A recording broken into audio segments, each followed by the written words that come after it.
Butir penting kesepakatan MOU tersebut adalah pemerintah wajib menyediakan atau memenuhi kesiapan tanah prioritas seluas 1.154 hektar dengan menyerahkan tanah clean and clear dalam 30 hari ke depan.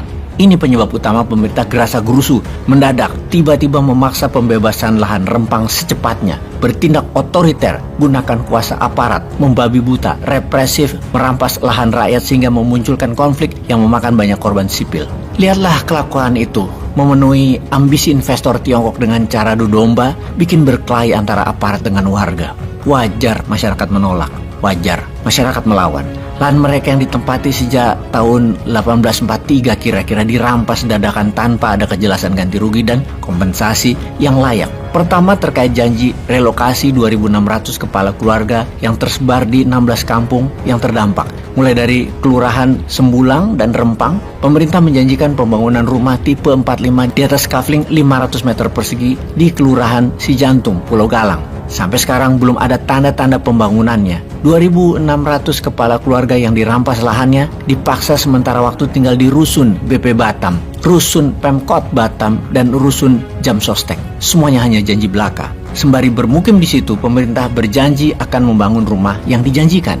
Masyarakat jelas menolak. Bagaimana dengan mata pencarian mereka? Bagaimana cara mereka melanjutkan hidup? Bagaimana untuk memenuhi kebutuhan harian? Dipaksa tinggal menumpuk di rusun tanpa ada alternatif penguatan ekonomi. Pemerintah menjanjikan jaminan biaya hidup 1.034.000-an per orang. Terbatas hanya untuk 3 orang dalam satu kepala keluarga selama masa relokasi sementara.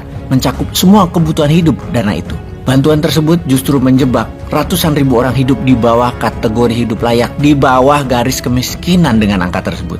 Bahkan dengan konyolnya pejabat menyebar kabar hoaks, rakyat udah terima ganti rugi. Ganti rugi dari mana? BP Batam aja ngaku belum beri ganti rugi lahan ke masyarakat apapun. Alasan penolakan penting lainnya adalah eksistensi budaya dan ajaran Melayu Islam yang ratusan tahun berjalan akan lenyap seketika. Yang bahaya laten lainnya, Eco City Rempang orientasinya meliputi pengembangan gelanggang bola ketangkasan dan gelanggang permainan mekanik elektronik, termasuk lokasi aneka hiburan modern, arena ketangkasan kaliber dunia. Mungkin ini mengimbangi pusat judi di Sentosa Island atau di kawasan Marina Bay Singapura ya maksudnya ya. Di mana juga Tiongkok akan menjadikan Rempang sebagai pusat pengembangan fasilitas hilirisasi pasir kuarsa dan pasir silika terbesar untuk memproduksi energi terbarukan, yaitu solar panel yang digunakan untuk menghasilkan listrik dari matahari.